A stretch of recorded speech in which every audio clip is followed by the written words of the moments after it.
Hey everybody, Luke here, and today is all about being involved in a motor vehicle accident or a car accident, and just different ways that you can make a quick recovery. So working with patients in the clinic, oftentimes people who are involved in car accidents are some of the most difficult patients that we work with, just because they tend to deal with pain longer and have more of it, potentially in more than one body part at a time. So if you've had a car accident before, you can probably appreciate this, or if you've seen, your spouse or a loved one deal with it, you can kind of appreciate what I'm talking about already.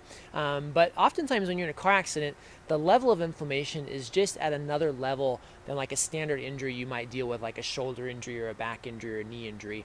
And I think it's just because there's so much impact with a car accident, and you get all of the reflexive responses in terms of your muscles spasming and trying to guard, and you get a lot of irritation that goes through your joints. And again, like I mentioned, it can be multiple body parts. So it's not uncommon, to see folks who have been in a car accident who have back pain, shoulder pain, neck pain, and headaches, versus someone who's maybe a little more straightforward, who just has kind of ongoing neck pain and headaches. So that can kind of, I guess, tell you or just give you the groundwork for why it's important to think about doing everything you can in a car accident to recover as quickly as possible. That also being said, these folks often tend to think their pain is going to kind of go away, and it just doesn't a lot of times. So just be aware of that, and then hopefully these tips will help you just with some ideas to make a good recovery. So I gotta write them down here, so I'm kind of cheating today, but bear with me. So the first tip, though, is just to act quickly. Like I mentioned, the average person who comes in for PT or probably chiropractic has usually been putting up with pain for a long time, and then they wait till the pain becomes bad enough that it starts, interfering with certain activities or sports or events or playing with kids or walking with a spouse. So they wait and then they come in. With a car accident, if you wait, it's just going to make, and this goes for everybody really, but it's just going to make your recovery that much longer. You can pretty well expect, even after a car accident, even if you just have like mild aches and pains, it's not going to go away on its own. It very rarely will. So even if you're trying to wait it out for 2 or 3 weeks, maybe give yourself 2 weeks, and if it's not getting better and going away, get in quickly, because again, the faster you can get in to treatment, the less time you're going to spend in treatment, and the quicker you can get back to doing those activities. So that's tip number one, is act quickly and determine if you need treatment and go for it quickly. The second one, I mentioned earlier that you get a lot of inflammation with car accidents into multiple areas. I tend to advise people to use ice more so than heat after a car accident. Heat versus ice is kind of one of those ongoing arguments between different PTs or different chiropractors or whoever. You look it up or ask 10 different people, you get 10 different responses. Personally, I like to use heat a lot with like muscular issues and things like that, especially just for loosening things. But with a car accident, again, think along the lines of you've got a lot of inflammation, especially if you have joint pain, like joint pain in your neck, kind of on the center of your neck, joint pain in your shoulders or back. Ice is going to work real well. Doesn't mean you can't use heat, especially if you have muscle tightness, you can use heat. But just don't forget ice, even if you're a cold time of the month or something like that. A lot of car accidents happen in the winters. People don't want to use ice, but keep that in your tool bag. Doesn't mean you can't use both even on the same day as well to accomplish different things, but just keep ice in mind. So that's tip number two, using ice. The third tip, which I think is very important, is that a lot of people are going to respond much quicker and more effectively with combined treatment. So rather than just going to physical therapy, talk to your provider about if maybe doing physical therapy combined with chiropractic is a better option, or rather than just doing chiropractic, see if you can add physical therapy in.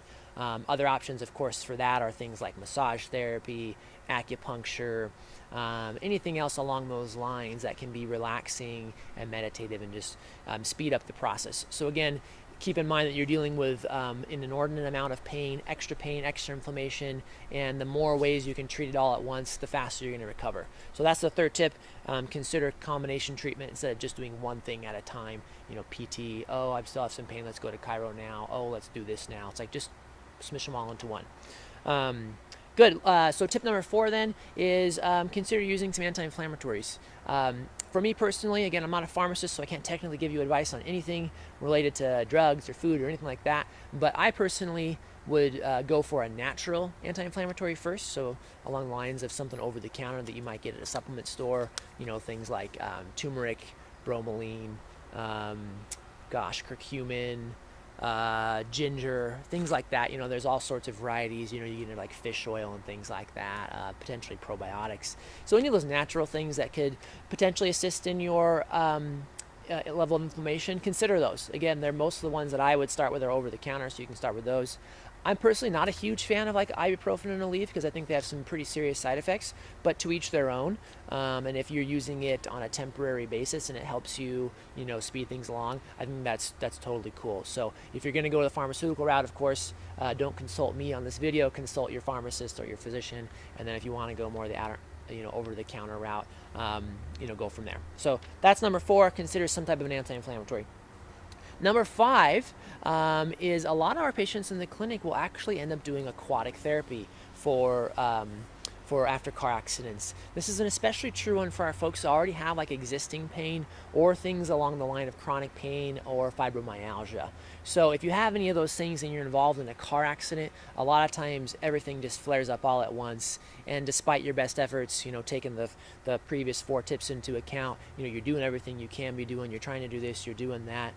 Sometimes it just is hard to get that initial progress going and get some traction. And so for those folks, they oftentimes will do pretty well in the pool. The pool is kind of a more relaxing environment where you can take the pressure off of your joints, take the pressure off of your muscles, and especially for our folks with fibromyalgia type pain or any of that chronic pain and fatigue type stuff, the pool is a really nice environment. So consider that in addition to any of the other things that you're trying.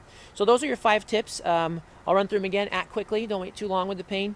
Consider using ice versus heat, although you could use both. Combination treatment, so don't think you just have to do physical therapy or chiropractic or massage. Figure out how to put things together to give yourself the fastest possible healing. Using an anti-inflammatory, and then if you're still having some problems, consider using aquatic therapy. So those are the 5 tips. And then 2 more things I want to mention. When you go back to tip 1 about acting quickly, one of the other good reasons to act quickly is because if you're using your auto insurance for your treatment, which hopefully you've got some level of PIP coverage, personal injury protection type coverage, if you wait a little while, the auto insurance company, depending on who they are, can make life difficult for you, because they'll come back and say, well, hey, if this was related to your car accident, why don't you get in and treat quicker? So potentially acting quicker, it's good for you, again, in my opinion, and it might save you some trouble with that insurance company. So consider that as well. If you have trouble with insurance companies, you don't like to say this, but sometimes just go talk to an attorney. Talk to someone who knows a good attorney in your area if you need to. Again, that's kind of a last option, but sometimes you just need to. They're just not, your focus should be on getting yourself feeling better. And if the insurance company is adding extra stress or making life difficult for you, just consider your options there.